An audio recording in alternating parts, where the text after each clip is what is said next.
What is up, conscious monkeys? Welcome to another episode of Traveling to Consciousness. My name is Clayton. I'll be your host today. And today I am joined by someone who embodies the traveling aspect of this podcast just a little bit more than the spiritual realm. That might be a first. But based on our initial convo, and I'll have to get her to correct me if this sounds wrong, but it sounded like she's starting to explore the spirituality side of things.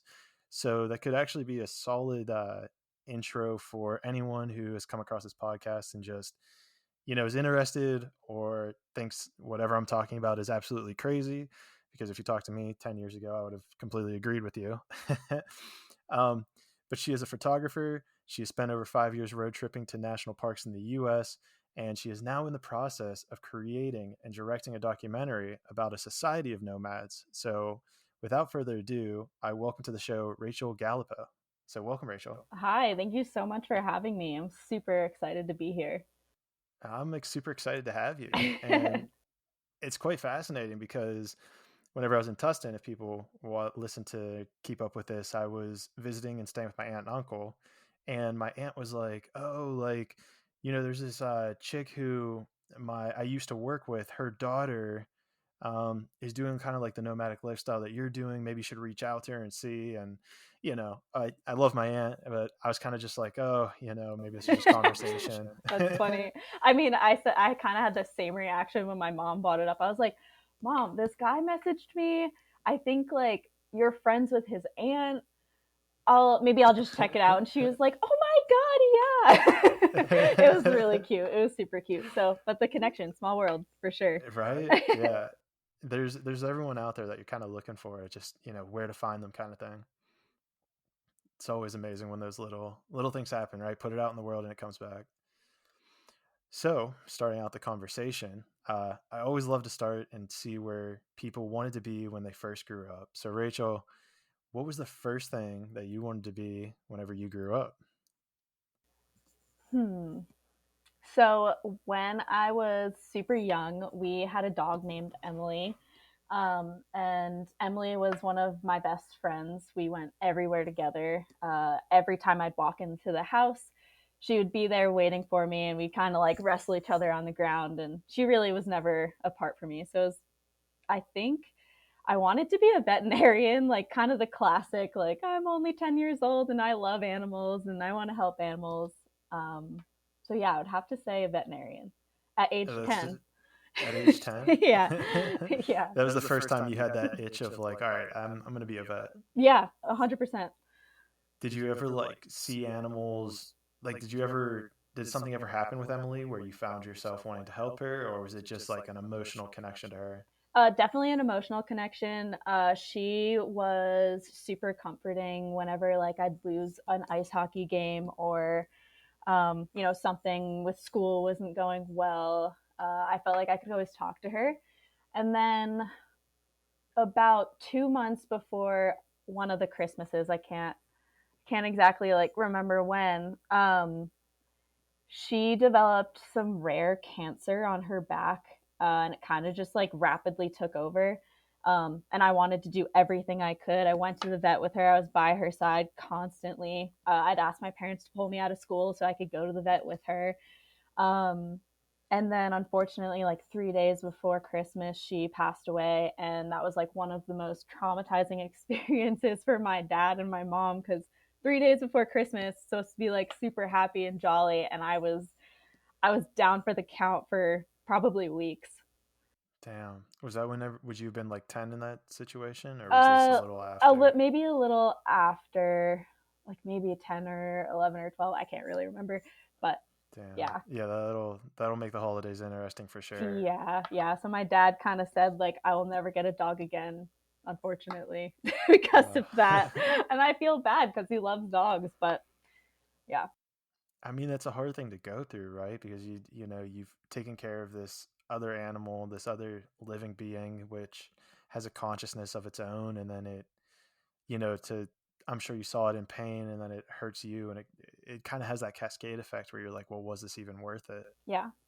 Yeah. I mean, do you feel like it was worth it Oh, considering? for sure. I mean, as interesting as it seems, I've learned over more specifically the last 5 years that any experience, whether it be hard or fun or easy, is worth experiencing. You learn a It kind lot of and you like take away a lot. you kind of find those like highs with the lows kind of thing. Exactly. I mean, our lives would be pretty boring if it was just like always consistent. Right. That's something I talked about in my episode with my dad, where he's talking about like, he used as like a hiking metaphor, and he was like, well, what type of hike do you want to go on? Do you want to go on a 10-mile hike through, the flat lands of New Mexico, or would you rather go on this mountain where there's ups, downs, easy parts, difficult parts? You have beautiful views, you have just like quick cut views, you have all these different things.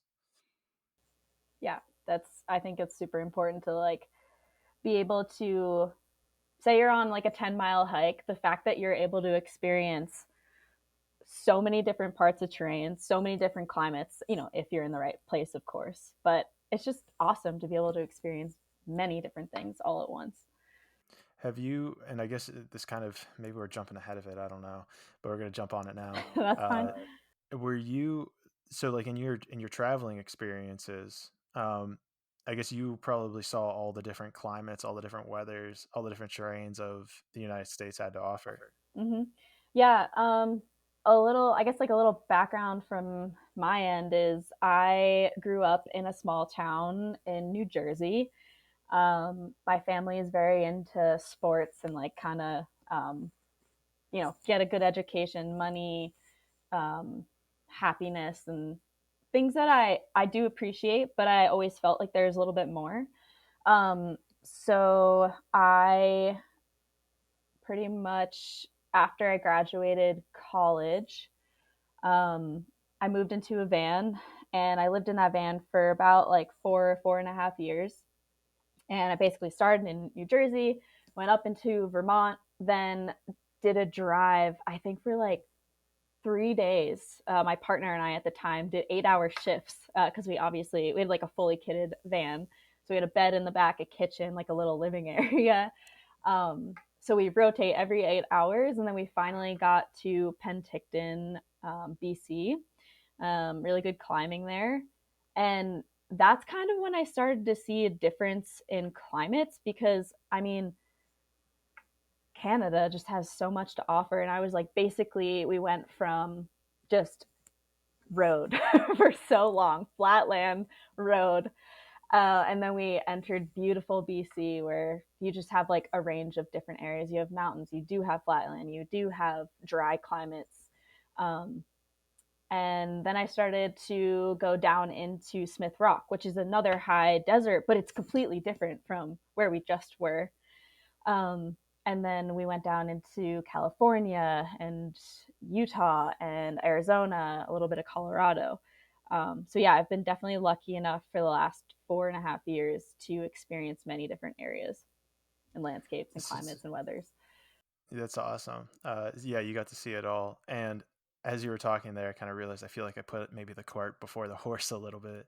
Uh, but hey, it needs to That's happen. okay, it happens. So if we jump back a little bit then, because I'm interested in how you got to this place of being in a van.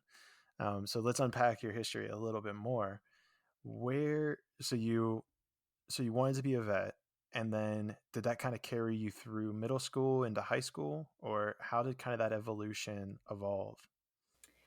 When I was about 12 years old, my my grandpa passed away, and my grandma gave me his 35 millimeter camera, and that I was super obsessed.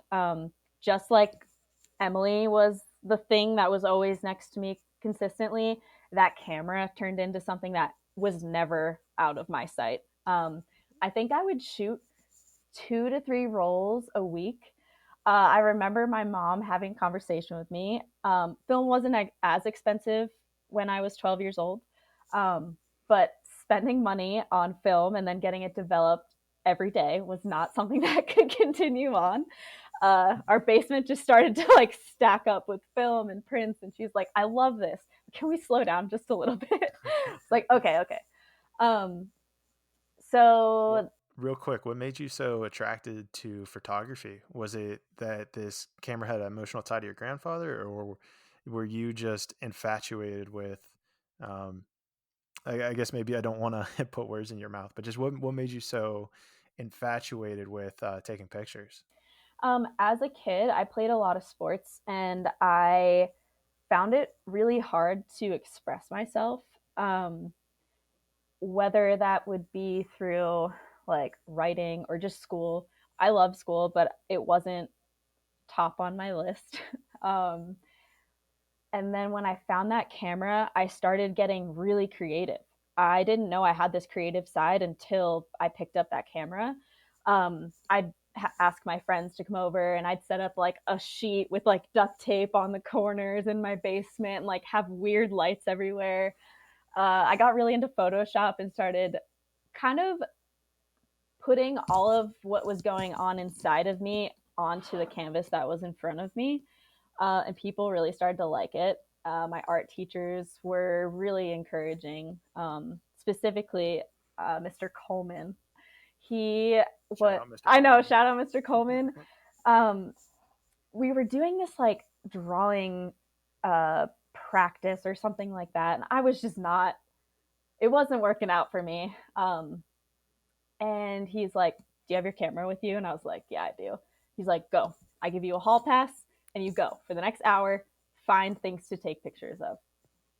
And to That's this awesome. day, he still has my collage in his classroom. And yeah, we talk every now and then. But yeah, he'll like send me That's pictures of awesome. some of my old art, and that was just super. I think that was kind of the moment where I was like, wow, like okay, I'm putting really hard work, things that I'm feeling, things that I want to create onto something, and it's actually coming out pretty darn well. Yeah. Could you see like a progression of Oh your yeah. I pictures mean, getting I better? was awful. Like my first roll, like I didn't know how to work a camera. Um I don't if you aren't familiar, you basically have to pick your settings. Your ISO, your aperture, and basically the speed that the shutter is going to open and close. So I would be taking like blurry pictures and like overexposed pictures, underexposed pictures. Um, and then he kind of sat me down and was like, okay, this is exactly what you need to do because my grandpa wasn't around anymore to show me that. And my grandma knew how to work it on on like an auto setting, and I was like, nah, I don't want to do auto. That's no fun. Like it's Yeah. fun to have mistakes, and I want to learn this. So yeah, Doesn't give you the control over it. exactly. Yeah. So was your grandfather then a big photographer? Well, it's super interesting. No, he wasn't. But he did enjoy taking pictures. I think more so he enjoyed taking pictures of the family, more portrait, which is beautiful, and Okay. he did have a lot of beautiful images. But no, I wouldn't say he was big into Oh, it was more your photography. thing. Yeah, it was more my thing. It resonated a lot more with you. Yeah. That's, I mean, incredible that you had such a supportive cast of people around you to support, that vision. Did you take that then and go to college for photography? That was definitely a thought, but I ended up actually going to school. I was a psych major, art minor, and outdoor education. I wanted to Okay. pursue art therapy. When I was in, I think I was a sophomore in college, and I was in like an outdoor rec class. It was actually a rock climbing class.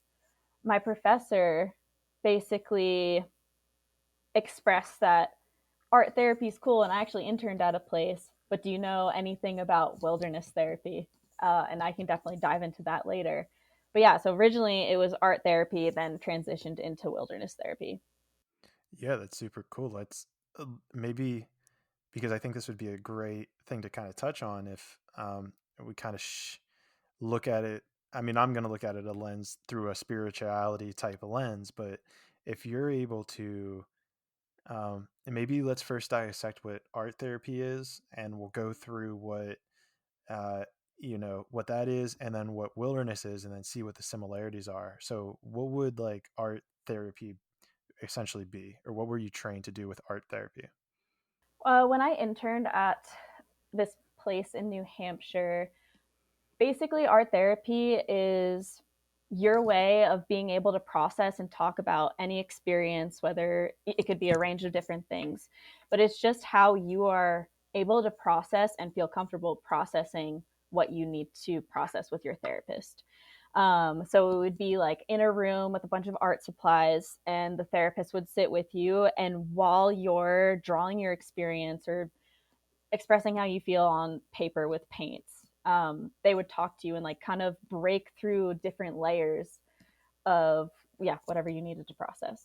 Whereas, And yeah, and so then you're essentially like, are you instructed to paint something, or is it just like, if you're going through this type of emotion, try to paint something like this, or no, it's in my own experience, I only interned there for a little bit. My own experience is the therapist never projects anything onto you.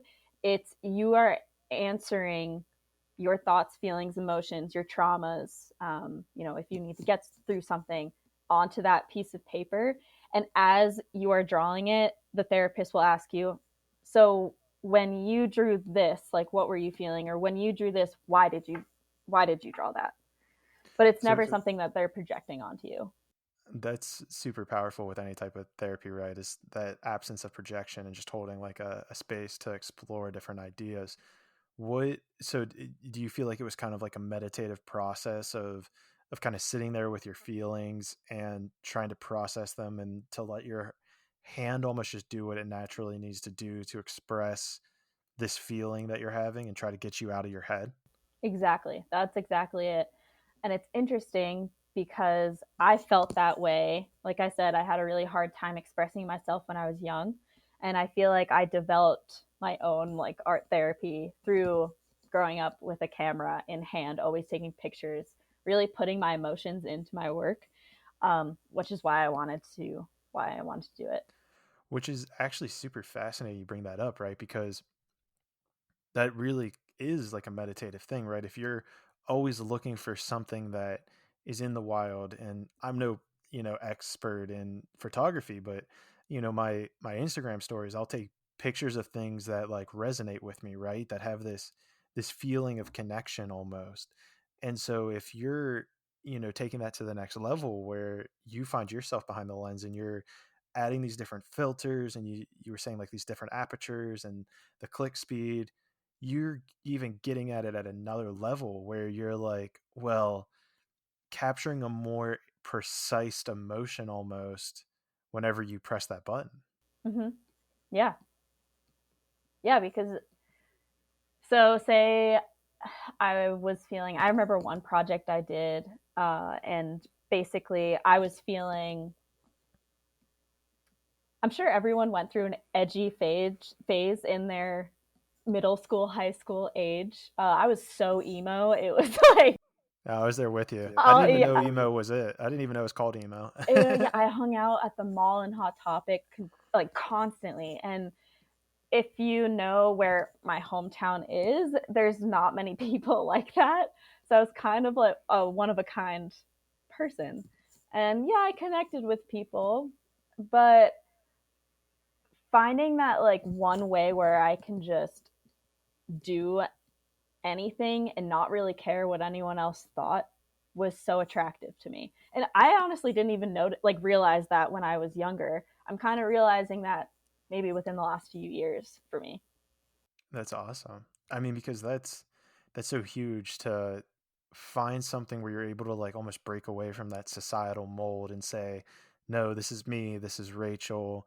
Like, it's a picture, and you probably found a way to kind of view that as like, all right, well, I'm taking pictures, and other people can interpret it different ways, but I'm putting myself and my mind and emotions into this picture. Do you see, like, if you look back on your pictures, it, are you able to kind of like find some sort of correlation between like the energy or the emotions that you were feeling and the work that you were producing throughout taking those pictures? Yeah, I would say that some of my work that I produced when I was a little bit younger was pretty dark.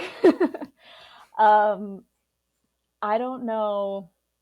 I don't know how I got into this whole emo phase, but it was fun while it lasted. Kind of happy it's not here anymore.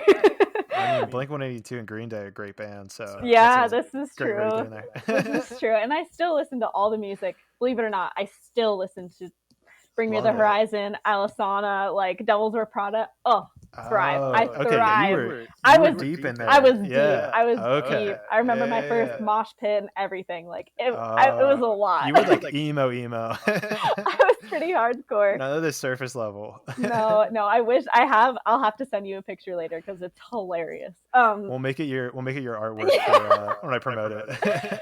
But yeah, so when there was this one series that I did, and it was all based on reflections.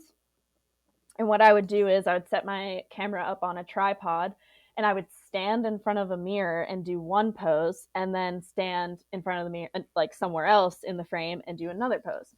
And these poses would be like the reflection is either like the hands on the mirror, or you're screaming at that person that's in reality, pretty much. If you're following what I'm saying. I think a little. Yeah. Here, let me explain it like this. So you have a frame, and obviously when you stand in front of a mirror, there's a reflection. The reflection would be some type of emotion that I was feeling really deep down, whether it was like looking at me, like with my arms crossed and like, kind of shaking my head, or kind of like reaching out to grab that person that's in reality, or like a happy, sad kind of face. It's super dark, but no, I love this. I'm super fascinated by this. So so the camera was set up, and I guess I'm trying to visualize this, and we need to be descriptive for people. So the camera was set up so that the camera's looking at the mirror, but then it's obviously taking a picture of you in the mirror, and would it be like a dark contrast where you're kind of just seeing your silhouette, like change of clothes, change of makeup, change of hair. And to further this description a little bit more, in Photoshop, so you have two images, right? In Photoshop, you overlay those images, you erase one half, and then have the other come through. So it was like it's two different. Exactly, it's like two different images laid on top of each other, which then I went through and would make whatever I wanted to show actually show. Oh, okay. So you could kind of like move it around a little bit. So there's a little bit of this, a little bit of that. Do you, and this might be a personal question, but out of curiosity, do you think that, the death of your dog played an influence on this emo phase, or this dark picture taking? No, but I kind of think,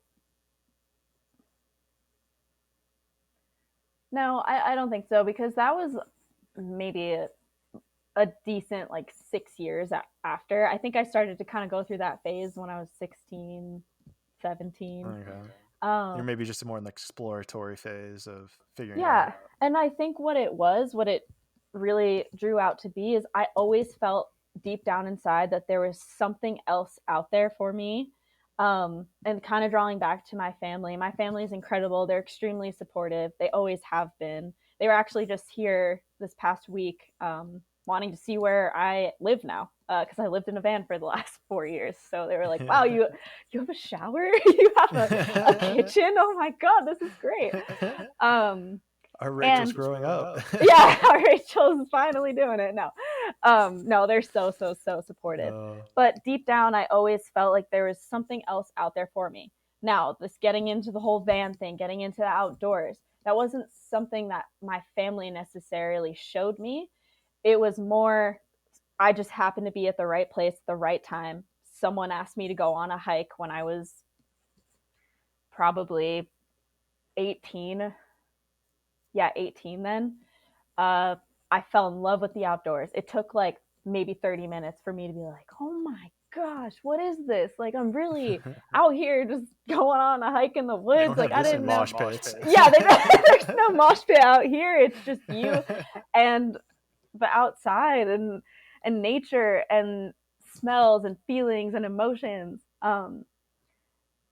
Yeah.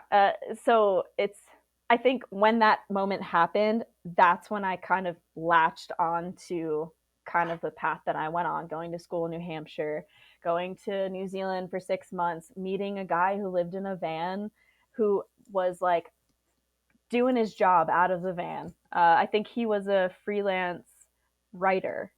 Yeah, he was a freelance writer. He's like, I'm so financially stable. You know, this is possible. Like, you can do this. And I was like, oh my God. And I remember the second I got back from New Zealand, I called my dad and my mom and I was like, okay, I'm gonna find a van and I'm gonna live in it.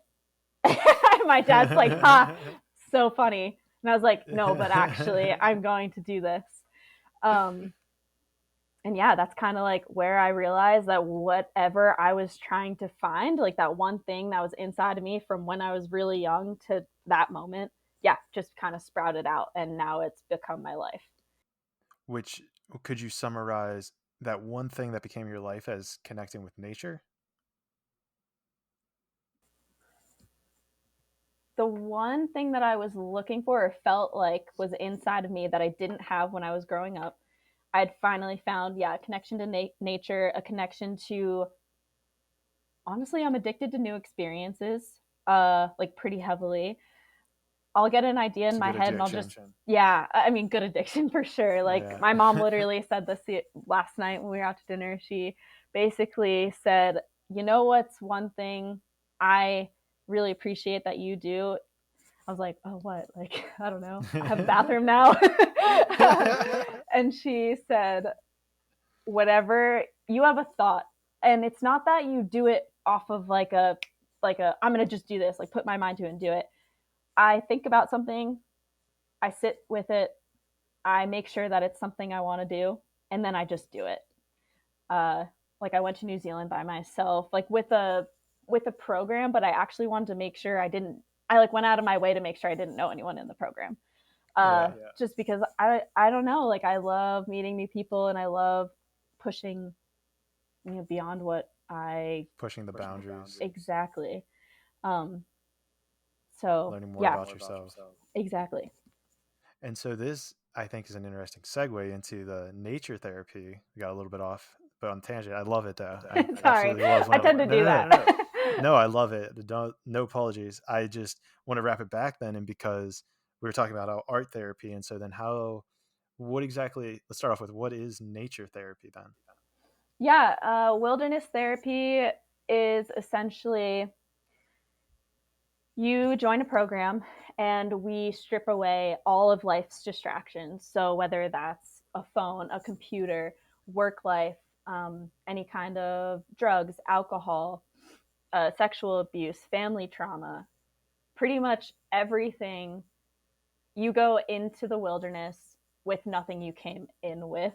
We change clothes, we change, you get like actual tools that maybe you've never seen before, and we teach you how to live outside, in all sorts of climates all the time throughout the whole entire year.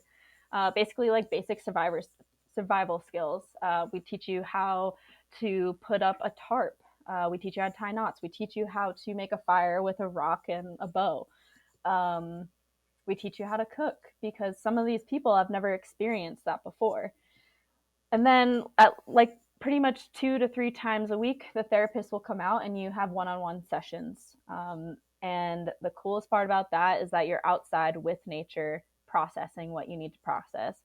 And one thing that I saw my students go through is that they accepted that being outside and nature never rejects you. Whereas I think some people go to therapy and it's just like in a room, and therapy is amazing. I love therapy. I'm going therapy myself, even though there's no necessary reason to, but I just do it because it really helps me. Um, but yeah, so you're outside processing and you can kind of take a step back from your life and just be in nature and have it kind of resonate with you, whatever you're going through. And like I said, have it accept you. Do you think there's a level of like preconceived notions. Like if even say it's like, you go to a traditional therapist. I know in our society, I think our generation's starting to erode away the stigma associated with it, which is absolutely great. But I feel like maybe past generations, one or two ago, it was more of like this, like, oh, something's wrong with you if you're going to a therapist. And so what it kind of signals to me is like, do you feel like whenever you're getting into the wilderness for therapy, it's kind of redefining what therapy is in a sense, as opposed to going into this room, laying on this couch, being talked at, and having all these books kind of around you? Mhm. Yeah, not to say that I think that therapy, that type of therapy, is extremely helpful. And I do understand that sometimes people can't take 3 months out of their life to go out into the wilderness. And the program I worked for specifically was, I think the youngest we had was 14, 15, and then any adult. It didn't really matter what age you were. But I think it's a little bit more intensive. Wilderness therapy is a little bit more intensive, and it's kind of like an all the time experience. Whereas when it's just once a week, it's just that hour, and then maybe a little bit of processing after the fact. But yeah, it's kind of like a continuous 3 month, like 2 to 3 month process. Yeah, that's actually probably a great point as well, right? It's like, okay, you're going out into nothing. Well, you're going out into nature, which that's so crazy that my mind even associates it with quote unquote nothing. It's like, well, you're just like, it's Yeah. not nothing. It's just it's redefining, what you're around almost. And so whenever people sign up, let's say for this nature therapy, are they still communicating with everybody that's in that group? And are they like in cabins? Like, kind of, what does the setup look like for the group as they go out into the nature? So the program that I used to work for, we had 7 different groups. There would be youth, and then there would be kind of like more specific drug and alcohol, um, sexual abuse, and then adults, and then male adults, and then female adults. So it's kind of a, an array of different groups. And we would cap it at like 12 people. And it also depends on how many staff you have. So when you sign up for wilderness therapy, or if it's a decision from your parents to bring you into wilderness therapy, we kind of welcome you in. We get you fully outfitted, like I said, with the tools, backpack, shoes, clothes, whatever it may be, food. And we drive out to wherever the location is. And um, yeah, you just kind of like, it's kind of a shock. I mean, even as a staff member, I was shocked. Um, we show you first how to set up a tent, or not even a tent. It was just a tarp with some pea cord, and that's it. So pretty much like survival skills from the start, just so you know how to kind of take care of yourself. But obviously, we're teaching people how to do that. Um, like I said, people haven't. Some of the students that I've worked with had never been camping, had never cooked for themselves, had never hiked, anything like that. So it's really important in my mind when I was working there, it was really important to kind of welcome them in. It's a big transition to go from like LA to just the middle of nowhere, Oregon, with a bunch of people Right. you don't know. It's quite a big thing to go through. Uh, so yeah, you would just kind of teach them what you needed to at first, make them feel welcome, like ask if they had any questions.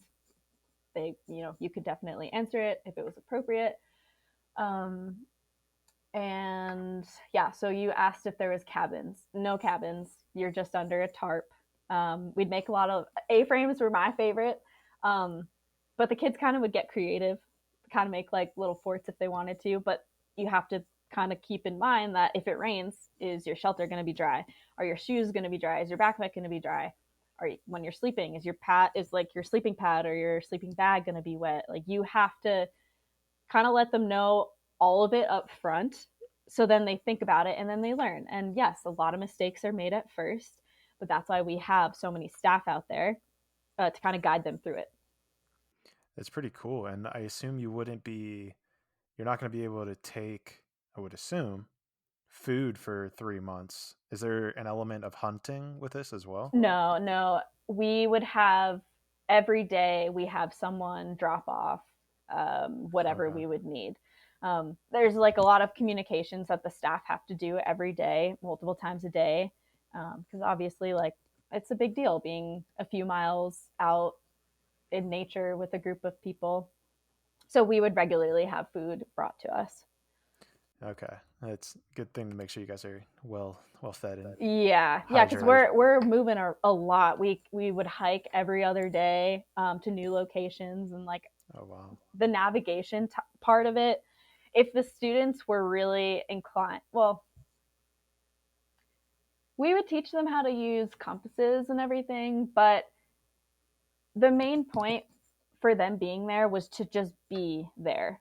So they don't have knowledge of time of day. They don't have knowledge of like where we not where we are, but maps are really only for the staff so we can get to the next campsite or the next location, or like, oh, I remember that there's like a river a few miles this way if we want to go swimming at some point. So it's just for them to be there and kind of accept being there. That's really, yeah, it's really fascinating. It sounds like it's the whole goal, or the way that I'm hearing it, is almost to pull you out of your mind and to be in this like present moment almost, Exactly. to Yeah, get you like just I like said, into nature. yeah, like I said, we strip the like point of it is to strip away every single distraction that you can physically take away. Obviously, the mind is a lot different. Um, and like, yeah, your physical being is different, but just trying to minimize any distractions so you can be present within nature. It sounds pretty intense. Did you see a lot of, yeah? It is. Did you notice like any what would you want to call it? Like a roller coaster almost, like whenever people would come. Well, first, how often did you do this? Have you done this multiple times? Like I as a worked for counselor? this program for about, I guess, a year, and you'd Okay. have 8 days in the field and then 6 days off. Okay. 8 days in the field, 6 days off. Okay, so you'd be like coming in and out of Yep. the There'd be sessions. two different shifts. I was on green shift, but basically, yeah, you switch with the other shift every week. Okay. Were you so maybe you could still answer this question, but it was like, do you notice whenever people show up, um, like a some sort of transition between their mental states almost? Like the first week, people seem lost, and then the second week they're gaining like experience or something. Was there like a sign of progression that you would normally see with people? Oh yeah, um, not with everyone. Like I said, coming into that program is a bit of a shock, and as staff, you do the best you can to kind of minimize that shock and just like make them feel comfortable. Um, but the amount of success that I saw within my students, that was why I kept working there. Maybe the first week, a student hated my guts, you know, threw pasta at me because they didn't want to be there. But then 2 months later, they're graduating and they come up to you and they're like, I didn't realize how badly I needed this experience, and you were a really big part of that. And that's why I did it for so long. That's incredible. Yeah, I Just didn't really. energizes you. Yeah, it was one of the most rewarding jobs I had ever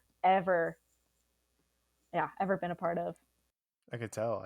I can see it and hear it in your voice. It really stuck with you. Are there any like similarities that you would see between the art therapy and then the nature therapy? Yes, but kind of like I said, I didn't really do much art therapy. I only interned for like maybe a few months. That being said, I did bring art therapy or some of my main practices that I would teach the kids. I do a lot of like mindfulness and then yoga and things like that, but then we would do art in the nature only with natural, like anything really out there, whether it's like making watercolor with flowers or making a dream catcher with sticks, or we do these like really cool therapeutic groups, and we would give them no tools, nothing, and whatever the topic is or whatever they would want to talk about, they would have to express through making it with natural objects within our area that we were. That's pretty cool. So yes and no, I guess. I mean, therapy is therapy. It's an incredible tool that we are so lucky and grateful to have. But yeah, I kind of just lost my touch a little bit with art therapy. Once I found wilderness therapy, I kind of just like dove right in. It just resonated with you so much more. Yeah, and honestly, I should have said this, but the main reason why I moved into a van was to work for a wilderness therapy company out west, and I was kind of searching for that. Yeah, I was searching for that, and it was only supposed to be a 6-month trek. I was only supposed to be in the van for 6 months, and it turned into 4 years. But that's yeah. That's crazy. That's absolutely crazy. How did that? I mean, did it just become like natural? Like you're like, was there a reason you only wanted it to be 4 months, and then just over time you were like, oh, I actually just really enjoy this. I had to make a deal with my parents. I was 21 at the time, and my dad is actually my dad found the van, and then my mom and dad went to go look at the van because I'd been searching for like a year and a half, and I just was not finding success. I mean, the salt problem in Jersey is ridiculous. So like all the cars that I'd look at or vans were rusty. Yeah. So I lost my train of thought. You had to make a deal with your parents. Oh yeah, I had to make a deal. And then once that like 6 mark came, I was like, sorry, I really like this, and I'm like living my life to its fullest right now, and that's all I want. Or maybe I missed it. They were helping you pick it up, and then you had to make a deal with them that after 6 months you were going to stop. I was gonna like move into a house and be more, I don't know, living in a house. Societal. Yeah, exactly. Yeah, yeah. How did they take the news whenever you're at the 6 months? You were like, I'm actually too happy to stop doing this. So as I was pulling out of the driveway, the day that I was leaving, I got a text like right as I hit the cul-de-sac from my mom going, yeah, you're not coming back in 6 months. And I was like, what do you mean? Like, so just not even thinking about it. Yeah. But yeah, no, my whole, what'd you say? She knew. She knew. Oh, she knew. She knew. Yeah. Exactly. But one thing that I'm so grateful for is how supportive my family has been within these decisions. Definitely was hard for them. I'm sure. I honestly couldn't imagine my son or daughter just having an idea and doing it all the time. All right. There's definitely that parental thing, and I experienced this with my parents myself. As supportive as they are, there's always those like little times where it's just like a little bit of what ifs, like what if this happens, what if that happens, and it's like I'll figure it out. I'll get there. We'll see what happens. Exactly. And they definitely felt better that I was traveling with someone, and we worked out like amazing. The 2 years that we were in the van together, it was just like, wow, this is super powerful and like good connection. And then I had 2 years by myself in the van, and that was like kind of a whole nother experience that I also enjoyed. I mean, that's cool. It's kind of like got your feet wet with it, and then you're like, all right, I'm ready to do this by myself. And so you were saying you were 21 whenever you had this van idea. Throughout college, when you were becoming a psych major, and what was it, biology? It was psych. No, so I was a psych major, art minor, and then outdoor education. Okay. So kind of like a mix of wilderness and art therapy before I even knew that was a thing. You could just feel it. I know. I just knew it. So then did you kind of come across art therapy and wilderness therapy as you were going through school? How did that kind of work out? And then is that what you wanted to do after college? Yeah. So art therapy was kind of the main goal first. And I think I found that my sophomore year in college from my art professor. Then I ended up interning at a place in New Hampshire. And then I think it was junior year or end of sophomore year, I took like a rock climbing search and not search and rescue, but it was like a high angle rescue course with a professor. And he noticed that I was a psych major, noticed that I was also into art, and then also a minor in outdoor education. And he's like, huh, that's interesting. You know, UNH has like the top wilderness therapy uh, master degree. Like they're one of the like they take all of the data that can be collected from a majority of the wilderness therapy programs in the states, and then all of that goes to this program and the studies. And he's like, you should look into this. So that's kind of what that trajectory, how that kind of happened. After I moved into the van, I then for a few months was traveling, then started applying to a bunch of places, and then I ended up working at Evoke Wilderness Therapy. Okay. Um, and yeah, worked there for like a year while still being in the van. That's awesome. And so like you wouldn't trade it for anything. It was amazing. Yes, I definitely would have. I would not take that back. That experience was pretty powerful through and through. There was a lot that went on. Um, some pretty like traumatizing experiences, and then also some days where I would just be like, "Wow, I'm going to be here for the next 10 years," until I had something happen where I could not work there anymore. But you know, such is Did, life. I would never take it back. that's awesome. Did you find that even being as a counselor and being around these people who were trying to heal their own past and integrate their own trauma, did you find it therapeutic at all for yourself with the things that you had gone through?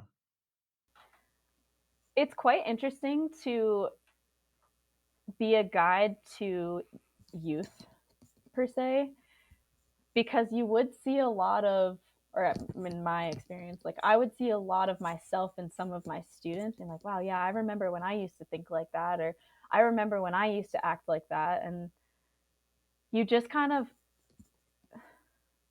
like take a step back and just recognize that, hey, like this is who this person is, and you're here to help them, and you're only here to guide them. You're not here to tell them how to be, how to act, how to do this, how to that.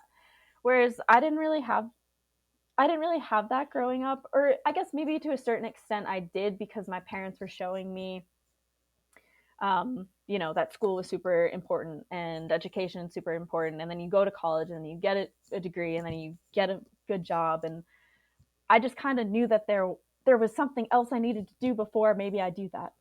Um, so yeah, no, it was pretty cool experience, kind of like watching people and relating, because that's what a lot of my personal experience with wilderness was, being able to sit with someone, level with them, see where they're at, and if it's beneficial to them, relate to them in a way. And try to kind of like put yourself in their shoes almost and see, how you were there at some point and how it like relates back to your life. Mm-hmm. That's kind of Yeah, how you're saying it. in some degree. I mean, not always. Everyone has different life experiences, but it's special when you are able to talk through an experience with someone and Right. really be fully present with them. No distractions at all. Just, I hear you, I'm listening, I see you, I see where you're coming from. Can I offer my input? And like having them be like, yes, like I want to like really talk into this. Um, I've had, yeah, working that job, I would sit on the dirt, like in the dirt with a student, just talking for hours about whatever they wanted to talk about. And then, yeah, like I said, if it is appropriate and it's not triggering or there's no trauma involved, kind of being like, yeah, when I was this age, like something like that happened to me. And then they're like, oh my gosh, really? Like, can we talk about it? So it kind of opens their That's eyes and doesn't awesome. make them feel alone. Right. Do you feel like that's a big thing with the people that come or were coming to therapy was that they felt like they were alone? I would say yes and no. It's like 50-50. Okay. Not Depends on the everybody. student. Yeah, it depends on the Yeah. student for sure. Okay. That's pretty cool. And then, so as you were living out of a van, did you kind of travel around like the United States, or were you more just in like one area with this wilderness camp? I would try really hard to get out and go do the things I wanted to do on my 6 days off. But believe it or not, those 6 days are really important to recover mentally, physically, emotionally. Sure. So yeah, I would try to go like on climbing trips, but realistically, you get out of the field after being in the field for 8 days, sleeping on the ground, having like the same meals, same. You could spice it up a little bit with some dirt, but it only does so much. Put a little extra um, dirt in it, maybe exactly. some clay. Yeah. But climbing was or is a really big part of my life, and that's something that I've also learned that helps me express myself and feel really good. It's like one of the main things that makes me feel really good, along with photography, because I guess it's a little bit more physical than emotional. So Were yeah, I would you travel. were you taking pictures whenever you were doing this whole process? Like, have you always been just taking pictures along the way? hmm yeah, how I paid for my road trip was I would take pictures. My partner was a beautiful writer, and we would write for companies and get a check like every other week. So it was worth it. That's awesome. You're just able to make it happen. Yeah. Yeah. And it's interesting. It kind of, since being 12 and having my first camera, I know photography at some points was not like I hadn't picked up my camera for months at one time. And I remember picking it up again and be like, wow, why did I put this down? And then like needed a break and then went back into it. And now I'm currently full time freelance. I've been freelance for about 7 months now. And that's like a big jump. It's scary and it's a slow process, but it's a process that I've clearly always wanted. Um, so I needed to do it. Yeah, I love it. What made it so scary? It's not consistent. You really have to put yourself out there. You really have to be confident, which at times, like, I'm not always confident. I'm not confident in my work always. I'm not confident in myself always, but I'm learning how to be. And that's going to be a really long process forever, probably. I think it might be one of those lifelong journeys. What are like some things you do or anything you read that helps you improve your self confidence?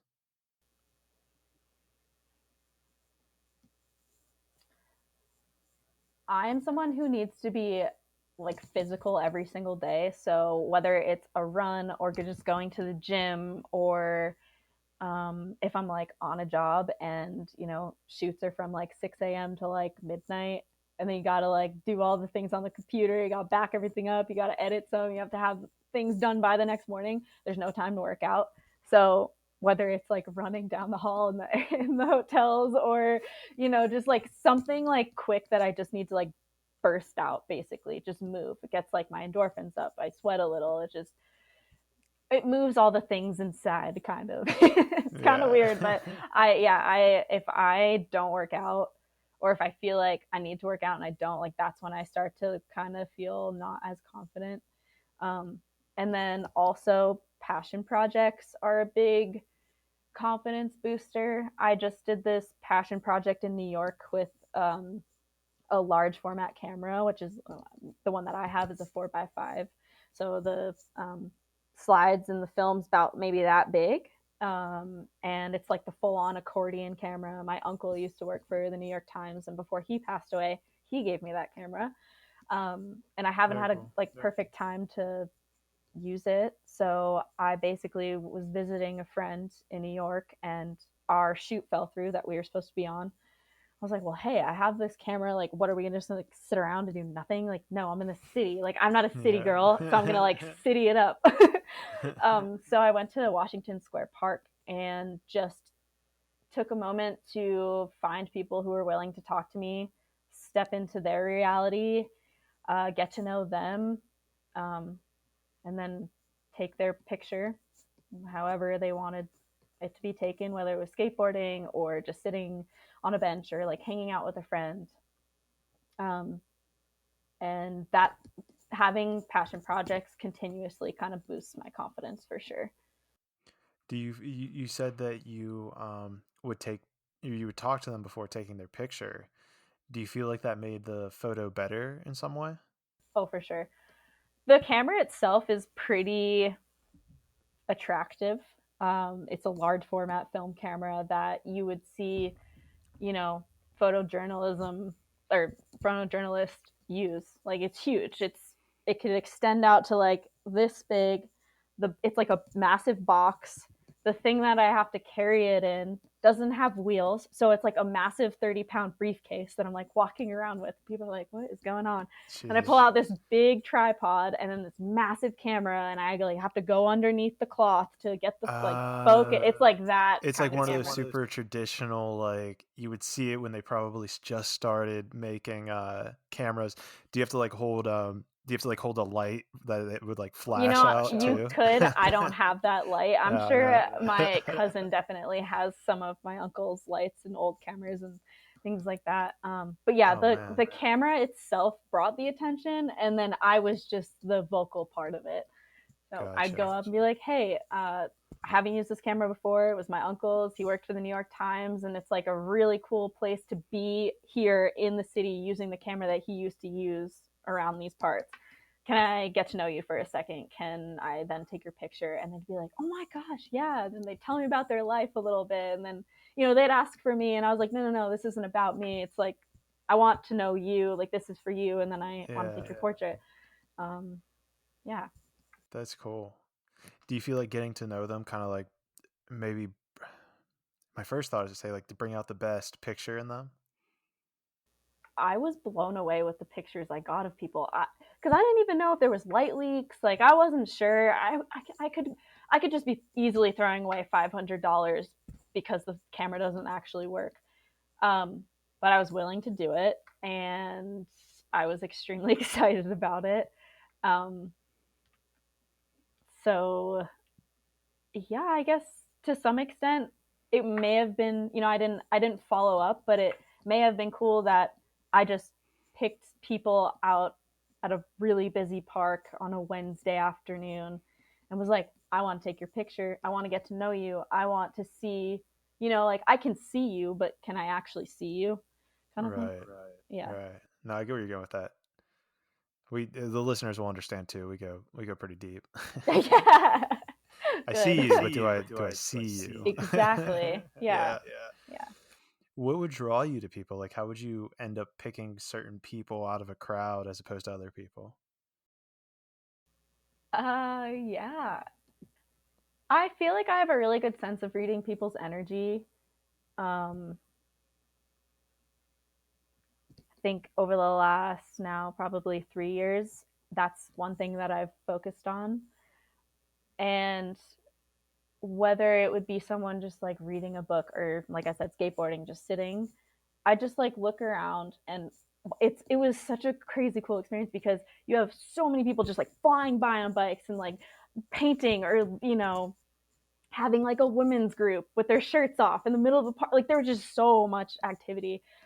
And I would just like sit there and like kind of scan around and then just kind of feel like I'd weird as it sounds, I'd stare at someone and be like, okay, yeah, I want to take a picture. I want to step into their life for a second. Um, but it was never like I was like picking people out of a crowd because of like their looks or what they were doing. It was just more so how they were in that space of chaos. How they were handling the chaos. Yeah, yeah. 'Cause I was overwhelmed. I'm like Yeah. I said, not a city girl. I was living in a van at the time, just like, whoa, what is this? There's probably more people than you've seen in the last 5 years in 5 seconds. Exactly. Yeah. That's pretty wild. And so, I guess this might be an interesting part to kind of transition. I remember in our earlier conversation when we kind of did our meet and greet, did you did you have you think you mentioned that you were trying to like start dipping your toes into the spiritual realm and into all this energy and cosmic relations or something? How do you how kind of did you find your way to that? Let's start off with that. Like what kind of gravitated you towards that, or what was like the first piece of information where you were like, "Oh, I didn't realize that this was like a part of spirituality." Hmm.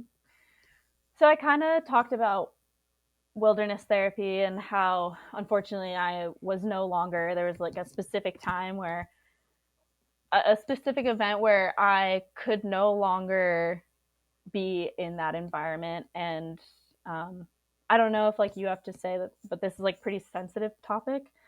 Um, if Go for it. okay, cool. We Yeah, go pretty. We've we've had some pretty traumatic conversations on here. yeah, Yeah. yeah. Definitely just like putting it out there that this is pretty sensitive. So, um, November 8th of 2018, when I was like about a year into working with Evoke. Um, Unfortunately, we had a youth commit suicide, and I was first on scene. And obviously, like, there's a lot of protocols that were in place, and unfortunately, it had happened. And when I approached this person, my whole world just shattered. There were so many things that went through my head. My senior director was literally standing there. She's like, "You just froze and you did not move for like at least 2 minutes." Um, and at that moment, my perspective on life completely changed. Um, it's really interesting, or in that moment, it was really interesting. Like, I didn't realize how fragile life was, and I was just kind of going with the flow and pushing myself to do these things, not really taking into account how fragile my life was and if like I was creating anything traumatic or, whatever it may be. Um, so for about a year, I was down for the count. I was in intensive therapy. I was really trying to not accept what I had gone through and accept that this person took their own life. Um, but I just wanted to kind of understand where they were in that moment. And I needed to go through that process to understand and then kind of change my way of thinking about life. That's. I mean, that's wild. That's something I don't. I hope nobody ever has to go through. But that's pretty. That's pretty wild because I haven't never experienced something similar to that. But I know from I guess what I've heard is hearsay, but it's like that becoming to that level, first of all, of just, let's say, touching death, right? Or even just seeing another person, who's passed away, it really puts your own life in perspective of, there's a Stoic principle called memento mori, which is like contemplate death. And the idea is that every day you kind of say to yourself, like, I'm going to die one day or something. You kind of contemplate it, or you find a way to acknowledge it. It's you see old spirit philosophers, they'll have like a skull on their head, or a skull on their desk, and it's to remind you, like, you do die someday. And I guess it becomes very sobering. It becomes very like, oh, this is what happens at the end of it. And for it to be someone who took their own life, I'm sure that had an extra layer of like, well, why, and Yeah, so yeah, yeah. No, it was definitely, and even beyond that, like I had to be physical with this person because I had to do CPR. I had to do all the protocols to then be like, okay, unfortunately, this is what it is right now. And there were just like a lot of things that I probably, I guess, like a lot of things that I could have done differently, but then like this whole instinct thing, like you literally took myself out of being a wilderness guide and just like being a person there with that person. I was probably with them for about 2 hours while we had to figure out what we were doing and how we were going to get the group to safety, and staff change. There were just so many things that followed. um yeah, it was pretty sobering for wow, sure. yeah. Yeah, yeah. I mean, and geez. So then, I guess, were you able to find some breakthroughs? I guess, like, what were Gosh, it's so difficult, right? What were some like positives maybe that you were able to realize from being witness to such a tragic event? Kind of what I was speaking about with just how fragile life is, and how I think to some degree I was taking things for advantage in my personal life, whether it's like with a partner, with my family, um, and kind of recognizing that people who are in your life are in your life for a reason. And those that was kind of from that day, or from when I started to actually heal. um, I recognized that I wanted to really make connections with people. I wanted to actually step into their life and like love, like meet them where they're at, because I noticed in that point that maybe I didn't meet that person where they were at in that moment, and I couldn't be there with them. um, and not to say that like that moment was like, oh man, like is everyone going to do this? No, it's just I want to know people where they're at when they're at there, whether it's good or bad, traumatizing or just, I just want to have conversation. So relationships with people who are really close in my life, and even strangers like I've started to experiment with, um yeah, that kind of became super important to me. Do you feel like that this event kind of inspired you to start doing that type of work that you were doing in New York with like talking to people and then taking their pictures? Yeah, it totally could. I mean, it didn't necessarily stem from that, because that was something I did maybe a few months ago.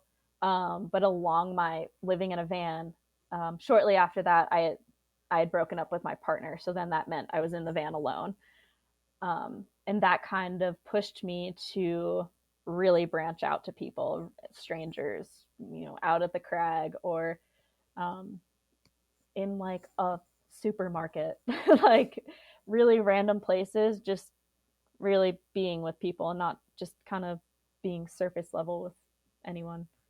Trying to connect at a different level, no matter Yeah. where it is. Yeah, exactly. It doesn't have to be what you're going through, just like actually feeling like you connected.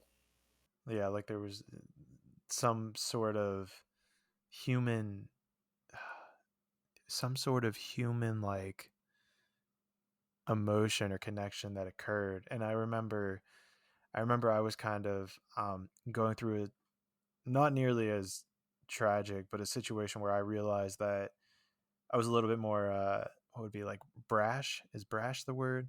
Rash. Like I wouldn't be um very kind with people, but I was kind of trying to be more funny, like the way I'd make jokes and people would take them the wrong way and I wouldn't smile and yada yada yada.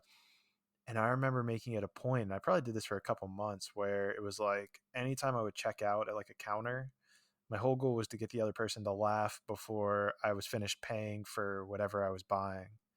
And your story kind of at the end there reminds me of that, where it's like, just because it's another person on the street or it's, a person who's reading the book or something, or that person behind the cash register, all these things and people we take for granted, it's like taking that extra level to just have a human connection with them, even if it's for 5 seconds. Yeah, I definitely learned how far a smile could go. That's something I learned too. Even when you tell the joke, if you tell a joke, adults smile, and people are like, "Ah, was that a joke or?" Yeah, uh, yeah. oh man, yeah. No, we. Let's see if we can. Oh, this is where it was going. I was asking how you kind of started getting towards the spiritual realm of things, and then you kind of brought up that situation, and then that the therapy integration of it. Was there something along that path that stuck out to you about? I mean, I know spirituality is a very blanket statement. Was there something that kind of sparked in you that you were like, oh, maybe I should check this out, or maybe there's a truth in here that can help explain this situation to me? hmm it's been like 3 years since that has kind of gone on, and I think my journey to my own spirituality is gonna be forever. I think maybe it's because I experienced something so uh, so huge and something I never thought would have been brought into my life, even working in therapy. Um, because I don't know, our lives are so complex. Like we can have so many things happen in one day. Can have so many different experiences. We can have so many different thoughts and emotions. And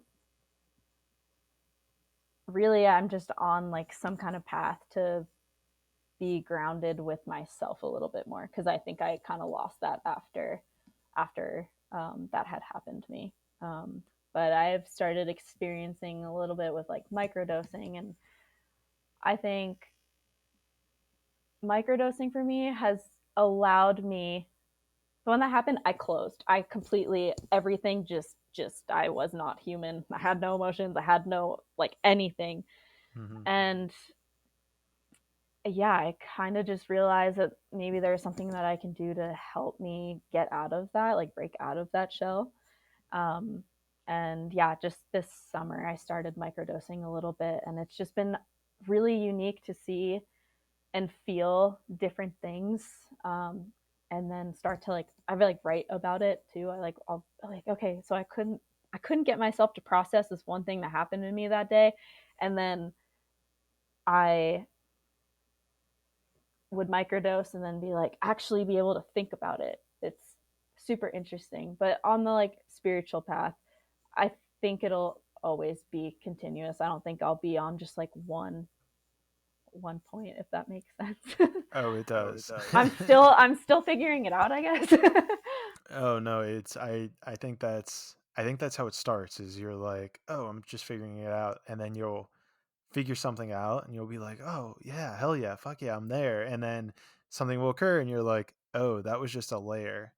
And then another thing happens and then you figure that out. And then there's a oh, that was the next layer and you start to realize that it's more almost like this never ending onion that's kind of like you just keep peeling back the next thing. Okay, there's the next thing. All right, that's next. It's like there is no almost center. Hmm. Yeah, which is really cool. Um, to forever be evolving almost.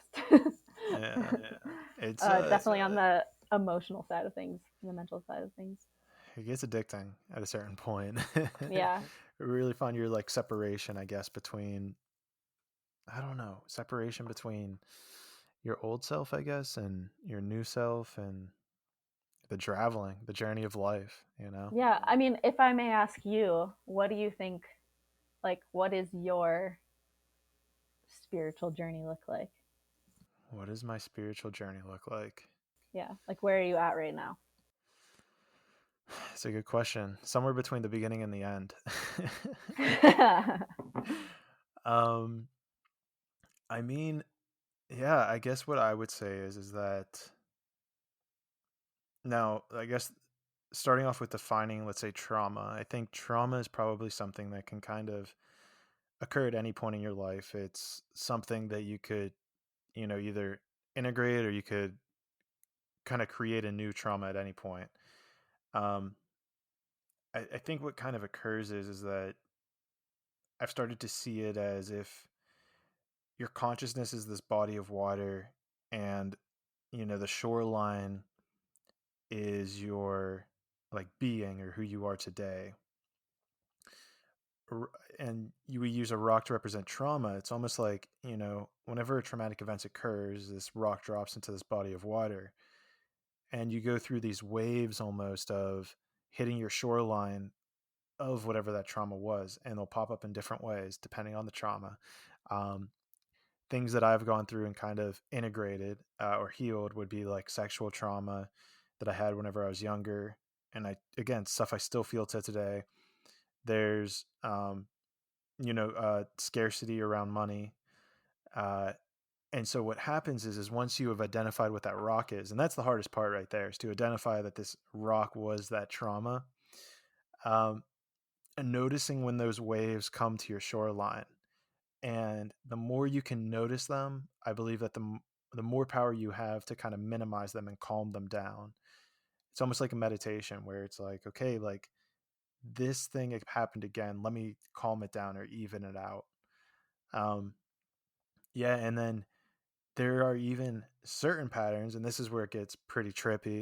And I've brought this up before, but now I'm getting a little bit more certain that this is true. Is where I've kind of cleared, let's say, all the things that I remember in this current life to have um like been traumatic. And I was actually in Brazil, and I remember I was sitting kind of on this little hill, grassy hill, and there was a very specific category of pornography that I was like attracted to. I couldn't stop watching it.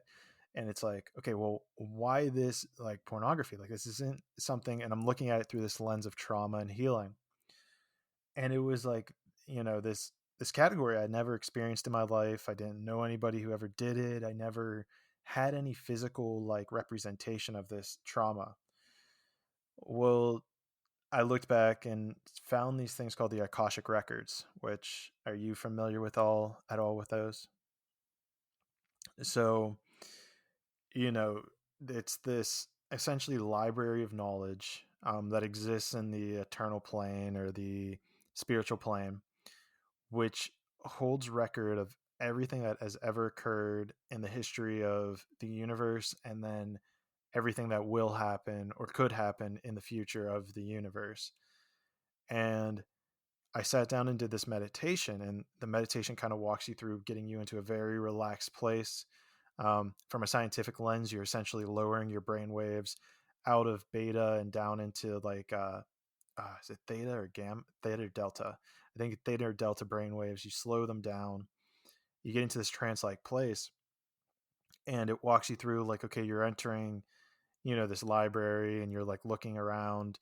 You find a book, you ask the librarian like, where's the book of my soul, essentially, like whatever it is that is incarnated inside my body.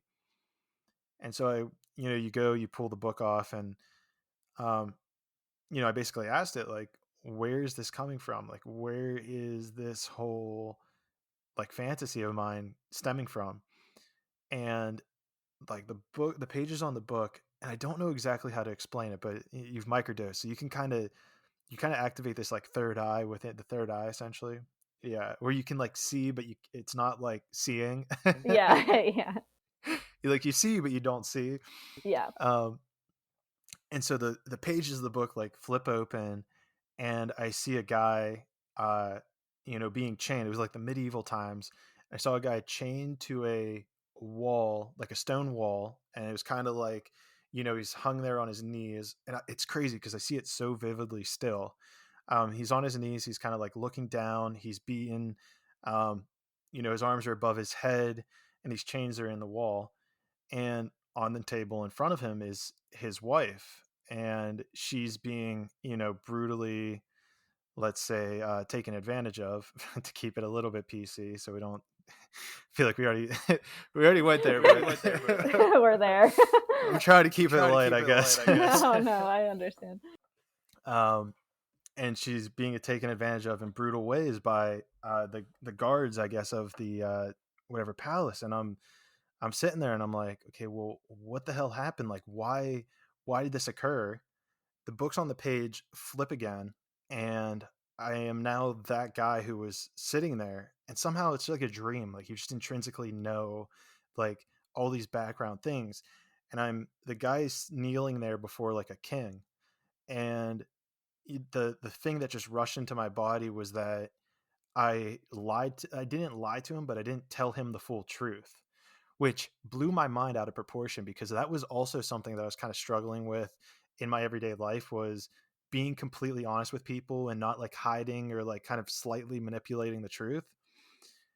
And so what came to fruition is that since I had slightly altered the truth with this king, um, he then decided to punish me in a sense of chaining me up and making me watch these guards, go at it with my wife at the time.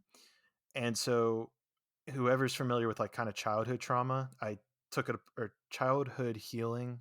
Is that what it's called? Where you kind of visualize yourself as a child, and you talk to them as if you are who you are today. Yeah, yeah, it's It's something like like that. it's something like that. And so I basically did that with this guy, and I was like, like, this is what happened. Like you altered the truth, and this is where you're at, and this is the punishment, quote unquote. Obviously, it's probably it's an oversimplification of it, but that happened, and so I was just like, I basically just told him like it's cool, like we're gonna fix this, right this wrong, become better at this, and notice it from here on out. And so the book closes, I leave the library, all that. Well, you can just be like, okay, maybe Clayton got into this deep state of meditation, was tripping balls or something, and they laced the Brazilian water with something. You never know. Yeah, you never know. But so all I can say for sure is that since that occurrence, I have only watched that genre of porn like once or twice. Like it's almost completely eradicated from my life, and I think that's something, again, like you notice those waves. Like I would notice those waves kind of come back up, and I would be like, okay, no, that's from this. Like that's not who you are anymore. We're healing from that. And so I just, it's one of those things where it's just like I can feel that it was true and something that occurred. Again, I know this is something that doesn't really scientifically, it's extremely hard for us to prove with the resources and tools we have today. But I guess that's a super long answer to where I'm kind of at with my whole spiritual journey. Does any of that like resonate with you, or does that kind of like, I mean, I know you're just dipping your toes in it, so if I sound Yeah. crazy, feel free to be like, No, not at all. The one thing that comes up for me is while I was a wilderness guide, and then after I was a wilderness guide, one thing that I had always said to myself, like pretty much each morning, was um, I want to learn how to be comfortable with being uncomfortable. Um, that was something I passed along to my students. That was something that like I would just always want to recognize. I think because I was always doing these, I'm gonna go do this. I'm gonna live in a van. I'm gonna go to New Zealand. I'm gonna be a freelance photographer. I'm gonna just randomly move to Salt Lake last month. I don't know. Like I'm gonna sell my van. I find myself in a position where sometimes yeah, kind of like am I uncomfortable right now? No, I'm actually not. Let me process this. Like, I think I'm okay. Oh, that was a little weird. Like, I don't know why I did that, or, you know, yeah. Um, I think it's just important to like, life is not perfect. You don't want to be always one way. At least I don't. I think that would be pretty hectic for Yeah. me. But yeah, just always trying to find like how I can learn how to be comfortable in situations that might be not as comfortable. Well, isn't that kind of something that's like, I picked that up throughout your entire story, right? Where even your mom was pointing out, like, oh, I love how you're able to just decide on something and go and do it. Um, but is that something I guess you had to keep reminding yourself to do, or is that just something Oh, that just it's kind like of really happens? natural. It's so natural. It's Yeah. almost scary. I think though, when I do, it's natural to a, it's natural, but I still have to remind myself, like check in, Oh which yeah. I think is important. I don't want to get lost in my own reality. Yeah, that's a good point. Is that like examining that internal self talk, or examining like, okay, am I just kind of passing time? Is it just, am I stuck in a rut, or when was the last time I challenged myself, kind of thing? Exactly. Yeah, I definitely really like facing challenges. Um, yeah, it's Is that what got you pretty to Salt cool. Lake? Yeah. Yeah. Um, yeah, the entry to the year has been quite interesting, I will say the least. I got COVID and I like was in quarantine for 13 days. I didn't like the whole 5 day thing. I was like, I'm just gonna go all in, whatever. Day after quarantine, I had to break up with my boyfriend because it just wasn't working out. And I think I moved here. I was working for him, and which was amazing, great experience, and he's an amazing person. But um, I kind of got offered like a job, but then also I was thinking like, oh, cool, I'll be closer to him. I'll also be easier to work for him. I could do like office work and learn a lot of the things that I've been wanting to learn for my own career. And then we broke up, and then I'm like, oh wow, like since we've been traveling so much, I haven't really been in Salt Lake. I haven't really made, yes, I have friends, but I haven't really made like the core people yet. So it was kind of like a little bit of a wake up call Yeah. because I didn't really think like when I was after I sold the van, I moved into a place in Bend, Oregon. Then we had met, and then it's been like an amazing 7-ish months. Then yeah, just like couldn't have it happen. So I think I may have been a little bit blinded and just like, yeah, I always just go do what comes to my mind first. And yes, I think about it to some extent, but do I actually think about it all the way through? That's kind of what I'm experiencing right now. But I'm realizing that Salt Lake is a really good community, and I do have those people. It just took me a second to recognize that. So I sat in that really uncomfortable place alone in quarantine and ending a relationship and just like, okay, so where you're comfortable right now, where the heck are you going to go from here to make yourself feel better and kind of like recognize where you're at? And try So, to make yourself more uncomfortable yeah, but like in a positive way. in a positive way. In a positive way. Yeah, you could be Yeah. uncomfortable in a positive way, I think. I do it all the Yeah. Oh time, I no. think. Oh, I completely agree with you. Yeah. Oh, those 2 months in Brazil, whenever you don't know the language, like conversational, but like whenever there's like group conversations and you're the odd person out, it really pushes you to kind of see who you are. Oh no, she disconnected, and she's back. And I'm back. Oh, so what made you choose Salt Lake City? What got you there? Opportunities. I think I spent about 2.5 weeks in total in Bend, Oregon, in my apartment throughout, like, since I had sold my van in May. I was in Salt Lake so much getting random jobs. And kind of what I am doing is I'm using any job I can get to really fund and put my energy towards photography. So I do model. That's like a really easy way to make money. And it's not something like I love doing it. It's really fun. I get to meet incredible, beautiful, just people that I can connect with and have fun. Like, oh, you're from here. That's cool. Like, how did you get looped in with these people? And then I also do a lot of like PAing or assisting. So I'll like be a production assistant. I'll like go get the coffees, go get the lunch, like pretty much the bitch work, but in a good way because you are making connections and you are, I'm definitely not there to be like, hey, I'm also a photographer, so hire me. That is not the case. If the producer or anyone on the set asks you, then yeah, full range, go for it. But Yeah. I'm only there because I was asked to be there, and it's, freelance is pretty tricky. Like it does go up and down all the time. Um, but yeah, just using that to kind of fund photography is like the biggest goal. Okay, that's pretty cool. And then you were also saying that you had friends, that you had made friends, and I was curious how that works because I feel like Salt Lake City has a huge Mormon community, and from my experience, they tend to stick together.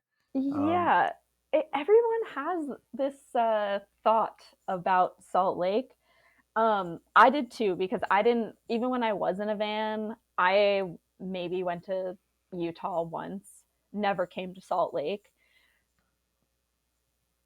And I feel like people are going to hate me for saying this right now because it is expanding really fast. But Salt Lake, like, even if you do run into anyone who is Mormon, they are the nicest people ever. And it's not, I've never felt like they're trying to like project anything onto me. And it's not like they come to the door. Like every kind of scenario you have, it's not, being here, I've not really experienced it. And like the creative side of like people and groups, it's huge here. The climbing community is huge here. The skiing, snowboarding community, it is extremely big here.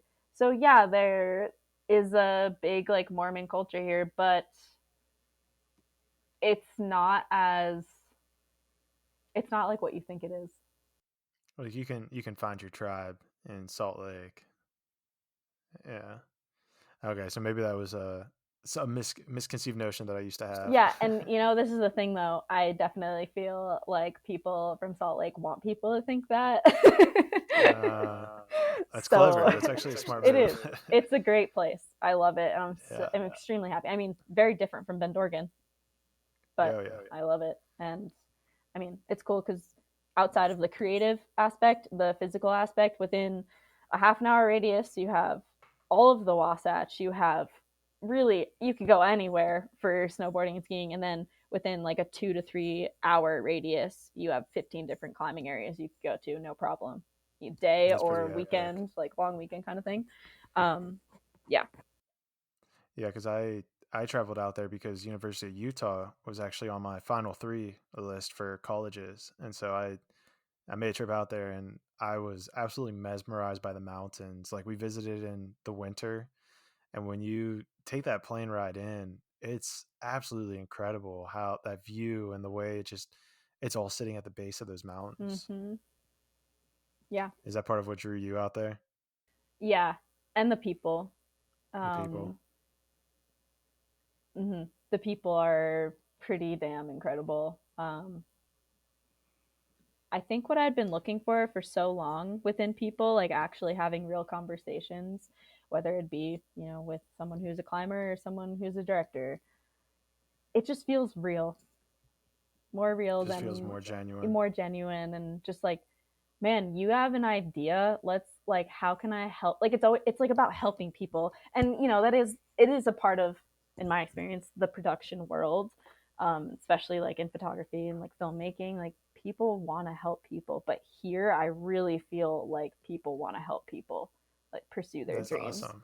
Yeah.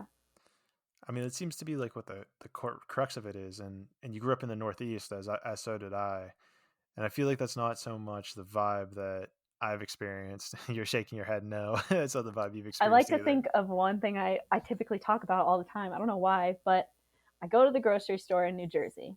God forbid you smile at someone. I go to the grocery store in Bend, Oregon or Salt Lake and I smile at someone and we have a full on conversation about soup. Okay. Like it's super different. And not to say that New Jersey is filled with horrible people. It's just a different MO kind of.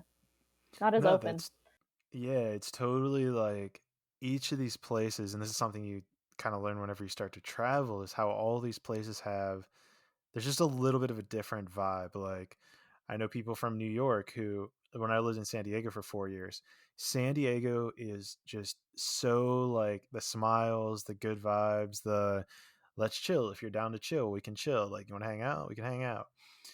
But the people that would come there and be like, "Oh, I'm from New York or I'm from this place." And it's like, all of them would say it's like you don't talk to people in elevators. Like you don't say hi to people as you walk by to them. It's I'm doing my thing and like let me be.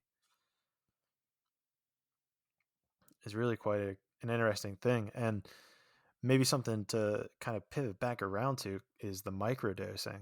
Something we talk about on here is the psychedelic life and kind of the journey of all that.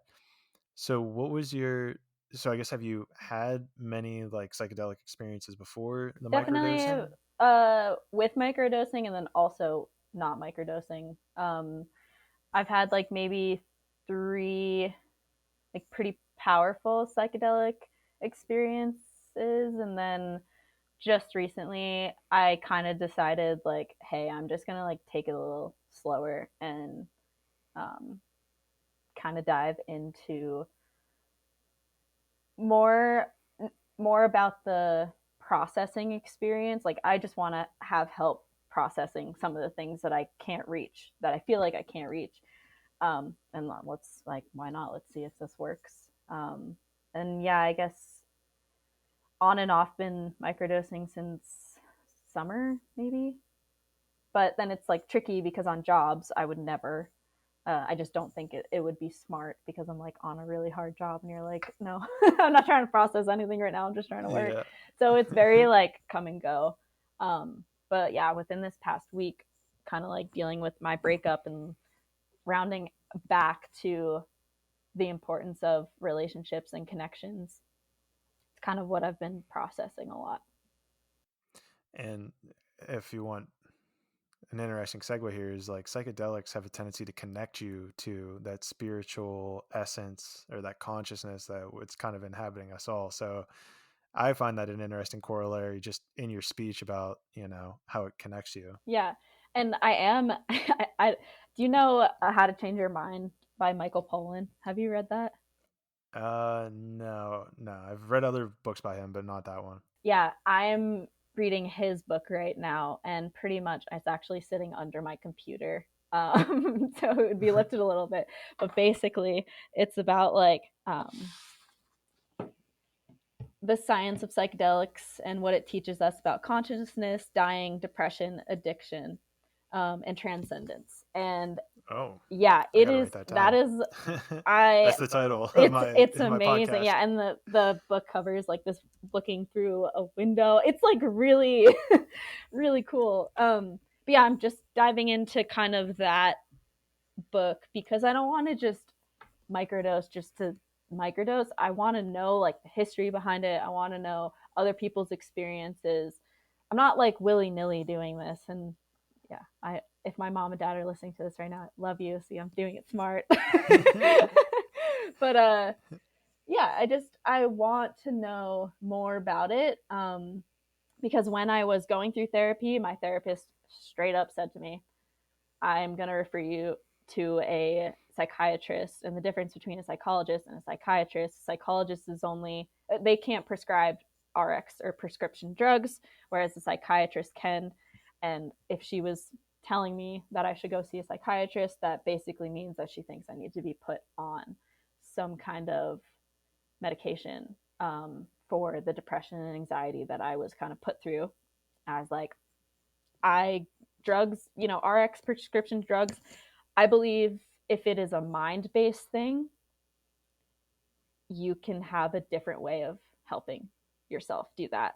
So whether it's like meditation and yoga in the morning for an hour, which that is something I partake in often, or it's going to see like a naturopathic doctor and explaining the situation and having him spend like 5 months finding the perfect tincture for you to take 3 times a day, sending it like twice like it was a process for sure, but that's kind of where I'm at right now. I want to focus more on the natural way of helping myself with whatever I need to, you know, just process whatever I need to, and then if it doesn't work, cool, I'll try something else.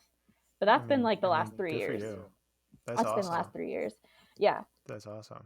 Yeah, because it seems like people either go one of two ways. It's either they go this way where they're like, nah, I don't want to try that, or they try the other stuff, it doesn't work, the RX type stuff, and then they're like, okay, this just made me feel terrible, and then they are like, I need to try something else. And it's funny, the next 2 weeks I'm actually going to be I have I'm releasing episodes with um, people who do plant medicine ceremonies, so you'll have to check out kind of like their input on it.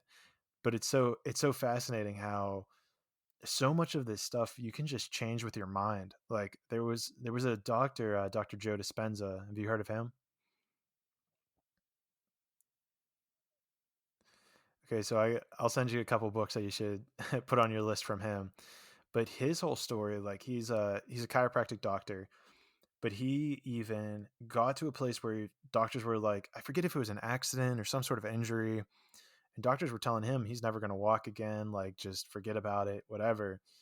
And just by using his mind, he was able to completely, he walks again now fine. He's like delivering lectures, like, all this stuff. And it's his whole premise is just like he actually goes in at a scientific level and describes to you like how you lower your brain waves, how you recondition the mind to believe certain things, and can literally perform these, Western medicine miracles just by using your mind. And it's crazy because I don't think my parents knew that they were doing this, but so I throughout elementary school, middle school, high school, college, was in like an IEP is. IEP. I can't Uh, remember what it stands for, but basically, I was diagnosed with a learning disorder that allowed me to have more of like a hyper focus on one-on-ones and like extra time, and basically I just have a slower way of processing information in school. And right off the bat, my mom took me to a doctor, was like, she has ADHD, 100%, here's Adderall. Mom's like, no, no, sorry, no. And I'm so grateful that she, and my dad too, I'm so grateful that they decided that that was a no. Instead, they busted yeah, their asses every morning and every night doing vocab words, doing math at dinner. Like, I mean, not every dinner, but they would set aside time to like be the Adderall that I needed. Got through college with like flying colors, yeah, and I'm right. super successful in that realm. Um, so I think like them kind of recognizing that RX drugs are not always the answer, kind of like left a little bit of an impression on me. Because yeah, I mean, if you try it one way first, like completely, like fully throw yourself in, like my parents did for me. And yeah, if it like, I understand if it's like diabetes or like cancer or like anything along those lines, could be totally different. I wouldn't know, but just like what I can experience with that is, yeah, I want to try other things, more natural resources first before, yeah, I have to like do It's anything else. amazing. Yeah. I mean, well, quick, big shout out to Mr. and Mrs. Galipo for going against the grain on Thanks, mom and dad. that. Yeah, that's huge. I mean, it's also so fascinating to me, and maybe this is also an interesting question. I'm going to kind of, well, let me present it as a question before I project what I've been exposed to. Okay.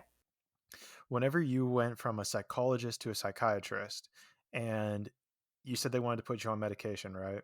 Well, I never ended up seeing a psychiatrist, but my psychologist told me that she's referring me to a psychologist, you know what I mean, Psychiatrist, yeah. psychiatrist, so that they can prescribe me RX, Okay, like and so then antidepressants, anti-anxiety type stuff. like SSRIs. Yes, exactly. So in the conversation with your psychologist, was there ever a dialogue or questions about your eating habits, how much sun exposure you were getting, your exercise? Was that discussed? 100%. Okay. Um, yes.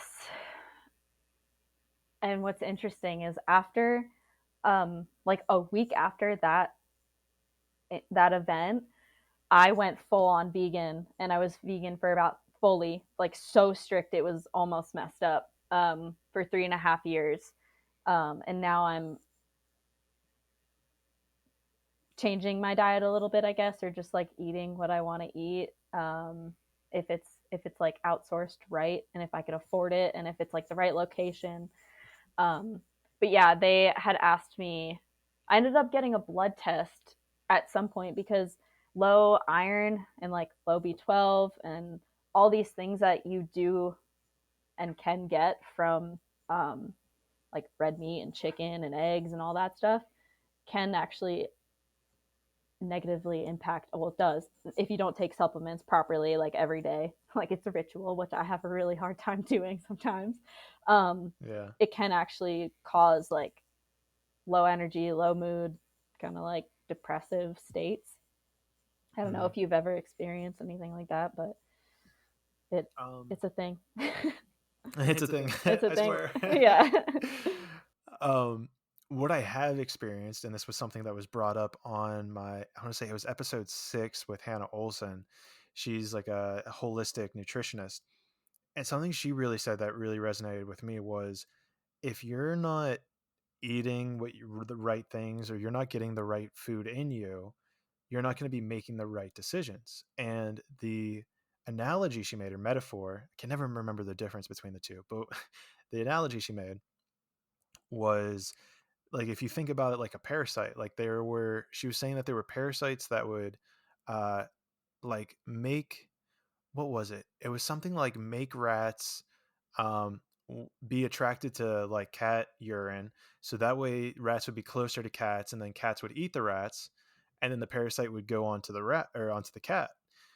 And the whole point of that analogy is like if you're putting in sugar into your body, if you're not exercising, like you're going to be making decisions that influence that behavior into that negative space. If you're low on your vitamins, if you're low on your iron, and that's something, and to relate it back to myself, that I started realizing is like if I haven't done jujitsu for a day or two, for a couple of days, and I am about to make a big decision, whether it's about relationships or money or the podcast, I'll like think of what I want to do. And then I remind myself, I'm like, and this is the being self aware. It's like, well, you haven't worked out in a while. Like, you sure that's the decision you want to make? And I'm like, well, okay, I'll go work out and then let's revisit this.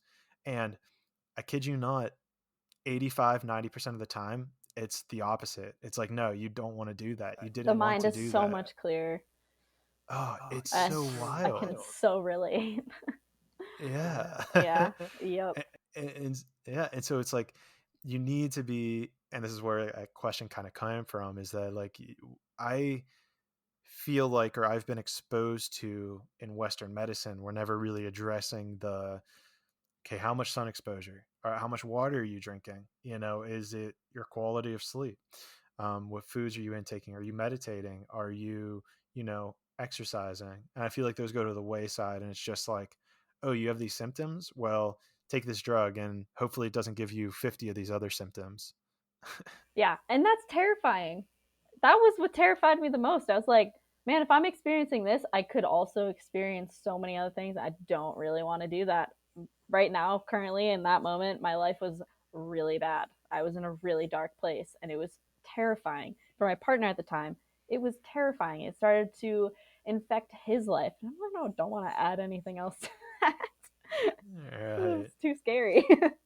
Yeah, I mean, there's no depth to worse. I forget which psychologist I heard talk about that, but there is no bottom to it getting worse, And so it's like you want to start that upward momentum, and hey, maybe it helps some people. I'm not saying this as a blanket Yeah. statement, but Mm-mm. like it My personal definitely, experience, your personal experience, yeah, for sure. yeah, it's just crazy to hear. I laugh anymore. I mean, and it's a huge psychological thing as well. But anytime you see a drug commercial on TV, it's like, oh, if you have this one problem, take this drug. And then it's like, oh, well, could cause kidney failure, could cause seizures, could cause death. It's like, oh, what the hell are we doing? It's so wild. But that's good that, you find these psychedelic drugs, and, well, I guess plant medicine, or even, but you find a way to kind of reorientate the brain, or how to change the brain, and it kind of, yeah, just rewiring the nerves to fire in a different way. And so is there a way you kind of like use that book to accompany your microdosing? More so just to understand it and make sure that, yeah, really just understand the history, understand, a bit of the science. And I don't, I'm sure you know this, but the whole like psychedelic, um, like psychotherapy is, I hope soon, because it's been something that has been in the works for years, is going to be legal soon and like Yeah. FDA approved. And we're going to start seeing more people using these treatments in a safe manner, but that's not something that's available right now. So I just want to make sure that, like, yeah, like, I know so much about RX drugs because I went to school for psychology and took medicine classes, and I know all this stuff. So like kind of just teaching myself the other end of it. Yeah. Well, definitely look into it, because I know that there have been vast studies on psychedelics, psilocybin, that were done in like the 60s and 70s, and the huge finding of it was where they, after one session with PTSD patients, 70% were like good, like they Yeah. didn't need to go back, and like it was like a 70% success rate. And that's what my diagnosis was um it was acute adjustment disorder that could potentially lead to PTSD. Okay. Yeah. Which is interesting, because I remember being told, let's say, that like with war veterans, like the reason they have PTSD isn't necessarily like what has happened to them, but it's just like what they've experienced. which I mean, resonates with your story as well. And so do you feel like, in your microdosing it's helped at all, or and I guess it's been on and off, or is It's definitely, it hasn't been consistent, and I think that's kind of the point of it. It needs to be a little consistent. I don't know if I'll ever actually be able to with the type of jobs that I am in, um, or the type of jobs that I do. But I mean, just this past week, I was able to, like, one day I would just sit here and be like, what the heck? Like, I need to get my thoughts straight, and I just can't. And I'm having a really hard time recognizing why I'm feeling this way, or why I do what I do, or or how I do things. And, then you kind of like, I started to spiral out of control, how that is, Mhm. I'm sure. But like, then, yeah, just taking a moment, kind of like meditating, and then waking up, taking what I have, and then just being able to sit and just really, like, it's weird. I could like literally feel like, okay, like this is why this happens, and this is why this happens, and like it just keeps on going down. You're like, oh, okay. And